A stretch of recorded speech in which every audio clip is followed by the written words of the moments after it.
प्यारे बच्चों, इस संडे क्लास के माध्यम से आप सभी लोग को मिलने से मैं बहुत आनंदित हूँ। चलो हम सभी लोग सर झुकाकर प्रार्थना करेंगे। आसमानी पिता, इस धन्य समय के लिए हम स्तुति और धन्यवाद करते हैं। अब तक आपने हमें संभाला, इसकी बड़ी नाम की स्तुति और धन्यवाद करते हैं। इस संडे क्लास के कार्यक्रम को वो शुरू करने में आपने हमें अभी तक सहायता की, इसके नाम की स्तुति और धन्यवाद करते हैं। इस लॉकडाउन के बीच में भी खुदावन इन सभी बच्चों को आपने ध्यान रखा और उन सभी को आपने संभालते आए, उसके नाम की स्तुति और धन्यवाद करते हैं। खुदावन, हम जो भी काम करते हैं सिर्फ आपके नाम की महिमा होने के हैं। हमारी सभी जरूरतों को आपने अभी तक पूरा किया, उसके नाम की स्तुति और धन्यवाद करते हैं। हमारी इस गीत की आराधना को भी आपके हाथों में देते हैं। जो भी गीत गाते हैं उसमें भी आपके नाम की महिमा होने के लिए, जो भी हम आके कहानी से सीखते हैं खुदावन, जो कहानी बोलते हैं खुदावन, उसके माध्यम से भी खुदावन आपके नाम की महिमा होने के लिए आपसे मांगते हैं। सभी बच्चे लोगों को खुदावन अच्छे से ज्ञान बुद्धि आरोग्य देने के लिए आपसे मांगते हैं। सब कुछ आपके हाथों में देते हैं, सब कुछ तेरे बेटे नाम से मांगते हैं।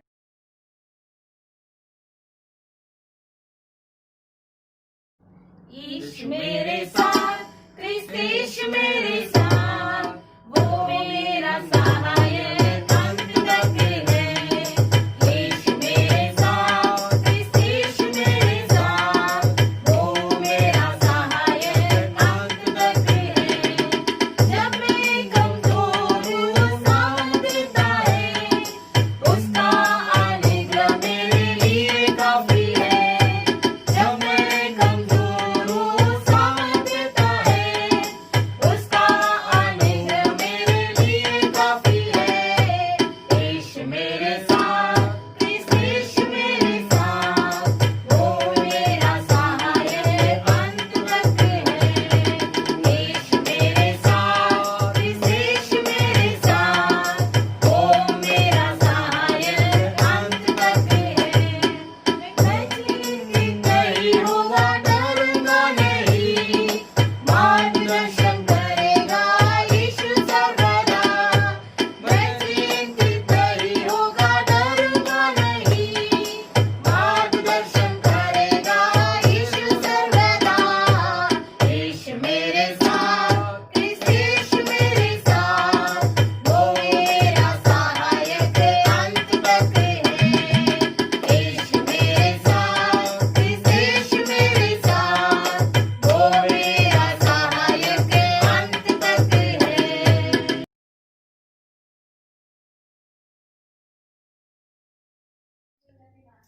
ठीक है बच्चों, आपने गीत सुना, आप लोग इसे अवश्य प्रैक्टिस करना। अभी हम एक कहानी सुनेंगे। किसी गांव में एक कलाकार था जो मूर्ति बनाने में बहुत ही प्रसिद्ध था। उसके मूर्ति कितना भी भाव कहे, उसे खरीदने के लिए लोग तैयार थे, क्योंकि उसकी मूर्ति में इतनी फिनिशिंग थी कि बड़े बड़े लोग आकर उस कलाकार की बहुत ही प्रोत्साहन देते हुए उसकी मूर्तियों को खरीद कर ले जाते थे।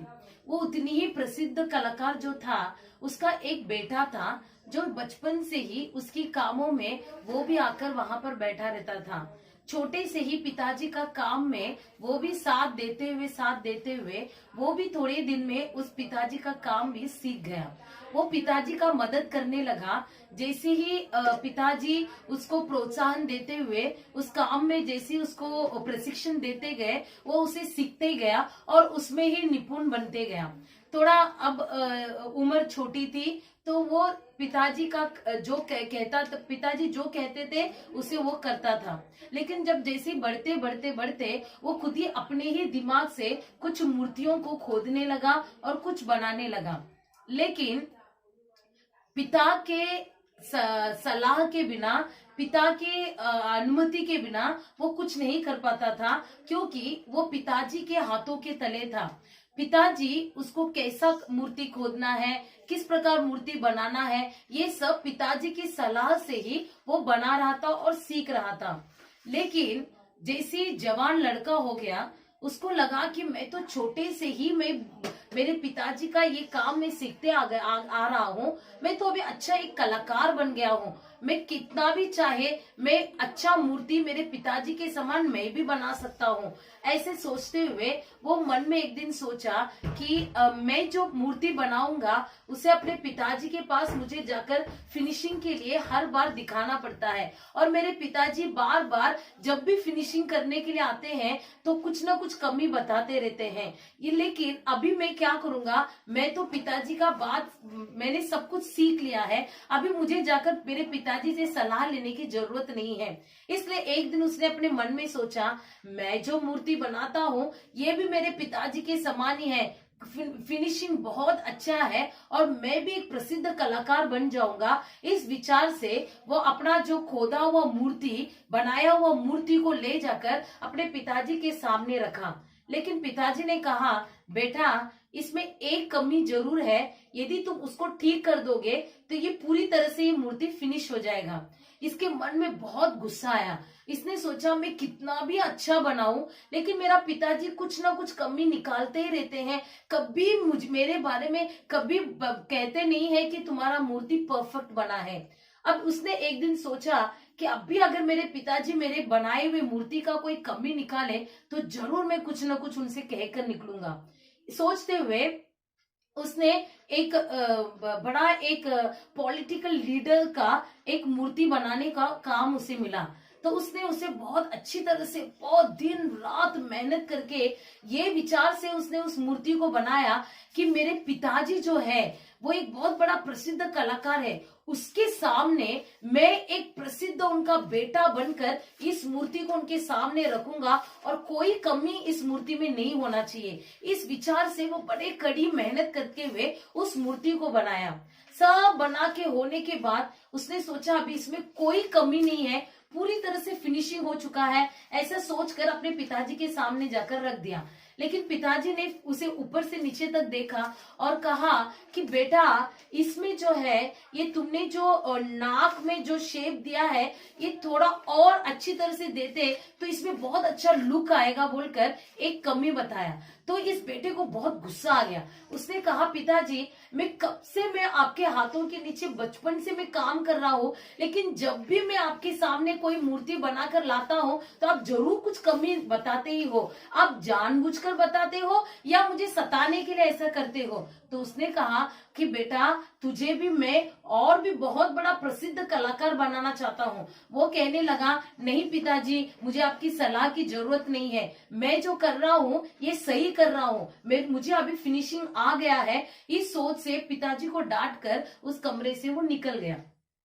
अब वो अकेले में जाकर कुछ ऑर्डर्स जो मिला उस मूर्ति बनाने लगा। मूर्ति बनाकर उसकी मूर्ति भी अब पिताजी के सलाह के बिना उसकी मूर्ति मार्केट में बिकने के लिए जाने लगा। पहले जो भी मूर्ति बनाता था उसे अपने पिताजी से जरूर फिनिशिंग करके सलाह लेने के बाद ही उसे मार्केट में जाकर बेचता था। लेकिन अभी उसके अंदर बहुत बड़ा एक भरोसा ऐसा आ गया कि मैं पिताजी के सलाह के बिना भी मैं मूर्ति बना सकता हूँ। ऐसे विचार से उसने मूर्ति बनाने शुरू किया। अब इसकी जो ये मूर्ति है मार्केट में बिकने लगी, लेकिन धीरे धीरे धीरे जो उसका डिमांड था, उस मूर्ति का मांग धीरे धीरे कम होने लगा। तब उसे एक दिन कुछ 4-5 महीने के बाद उसे ये पता चला कि मेरे काम में कुछ तो गड़बड़ी है, जिसके कारण पहले कितनी हमारे मूर्तियों के लिए इतनी डिमांड थी कि मेरे पिताजी का द्वारा खुदवाया गया हुआ मूर्ति को लोग लाख रुपए देकर खरीदने के लिए तैयार रहते थे। लेकिन मैं जो बना रहा हूँ ये भी मैं उसी के समान बना रहा हूँ, लेकिन इसका मांग क्यों कम हो रहा है, तो कुछ तो मुझ में कमी है बोलकर सोचने लगा। बैठकर सोचने पर उसको मालूम पड़ा कि मैं खुद को कितना ही मैं प्रसिद्ध समझूं या कितना ही अनुभवी समझूं या कितना ही मैं मुझे अपना मैं बड़ापन समझूं, लेकिन मुझे जरूर मेरे पिताजी की सलाह अवश्य है। यदि मैं पिताजी का सलाह न लूंगा तो मेरा मूर्ति पूरी तरह से फिनिशिंग नहीं होगा। इस प्रकार वो अपने पिताजी के पास गया और माफी मांगा और कहा, पिताजी मुझे माफ कर दीजिए, मुझे आपकी सलाह अवश्य चाहिए, क्योंकि मेरे मूर्ति में फिनिशिंग की अवश्य है, मेरा भी मूर्ति आपके समान मार्केट में प्रसिद्ध होना है, तो मुझे जरूर आपकी सलाह, आपकी डांट, आपकी प्रशिक्षण, आपके चरण में रहना ही मेरे लिए बहुत भावेगा पिताजी। आप मुझे बिल्कुल आज से सलाह देने में बिल्कुल आप हिचकिचाना नहीं, आप अपने मन खोलकर मुझे आप जो चाहते हो उसे मुझे बताइए, मैं उस प्रकार का मूर्ति बनवाएगा बोलकर पूरी तरह से अपने पिताजी के हाथ में उसने समर्पण किया। उस दिन से वो फिर से और बहुत कुछ सीखकर वो पिताजी के से भी बढ़कर बड़ा प्रसिद्ध कलाकार बन गया। प्यारे बच्चों, इस कहानी से हम क्या सीखते हैं? हमारे पिता ने, हमारे पर यीशु मसीह भी हमारे लिए पिता है। वो चाहता है कि हम भी उसमें बने रहे। यूहन्ना के लिखित सुसमाचार की पुस्तक 15वां अध्याय में 4था अध्याय में इस प्रकार परमेश्वर ने कहा है कि तुम मुझ में बने रहो और मैं तुम में। जैसे डाली यदि दाखलता में बनी न रहे तो अपने आप से नहीं फल सकती, वैसे ही तुम भी यदि मुझ में बने न रहे तो नहीं फल सकते। तो परमेश्वर के बच्चों, आज के दिन भले हम छोटे, कुछ बच्चे छोटे हैं, कुछ छोटे से बड़े हुए हैं, कुछ बच्चे बड़े से जवान हो गए हैं, लेकिन ये नहीं सोचना कि हम बहुत कुछ सीख लिए, हम अभी खुद अपने आप से कुछ कर सकते हैं, निर्णय ले सकते हैं। ये सब विचार गलत है। प्यारे बच्चों, हमको वचन के अनुसार ये देखना है कि कितने भी हम बड़े हो जाए, भले हम बूढ़े भी हो जाए, लेकिन हमको बने रहना है, यीशु के साथ जुड़े रहना है, हम उसके डालियां बना रहना है। उसके साथ जुड़े रहेंगे तो हम फल देंगे। यदि हम उसके साथ जुड़े नहीं रहेंगे तो हम अपने आप से फल नहीं दे सकते, क्योंकि हमारे लिए हमारा यीशु मसीह दाखलता है और हम डालियां हैं। जो कोई उसमें बना रहेगा वही बहुत फल फलता है। प्यारे बच्चों, यदि आप अपने पढ़ाई में, अपने सभी कामों में, अपने जीवन में यदि आपको एक विजयी, एक सक्सेस या विक्टोरियस लाइफ आपको अचीव करना है, तो जरूर आपको किसी भी परिस्थिति में यीशु में बने रहना है, ताकि आपको बड़ा फल आप दे सके। हम सब अपने आंखें बंद करके हम प्रार्थना करेंगे। प्यारे परमेश्वर, हम आपको धन्यवाद करते हैं इस कहानी के माध्यम। प्रभु जी, आप हर एक बच्चों से बात कीजिए प्रभु परमेश्वर। हम हर अवस्था में आपके साथ हम बने रहे प्रभु जी।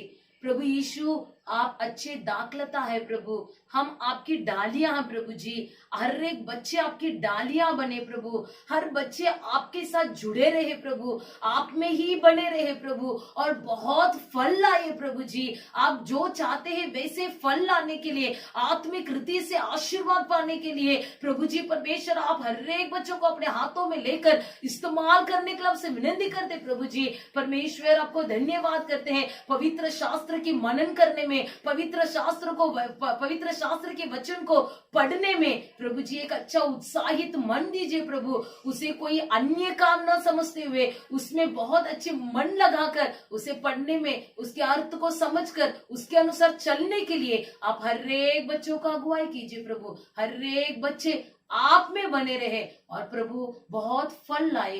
हर एक बच्चों का आपके हाथ में समर्पण करते हैं। हर अवस्था में आपसे न जुड़ जाते, आपसे न दूर हो जाते हुए केवल आपके साथ जुड़े रहने के लिए हर एक को सहायता कीजिए। सारी आदर में मां आपको देते हैं, यीशु मसीह के नाम से मांगते हैं प्यारे पिता, आमीन।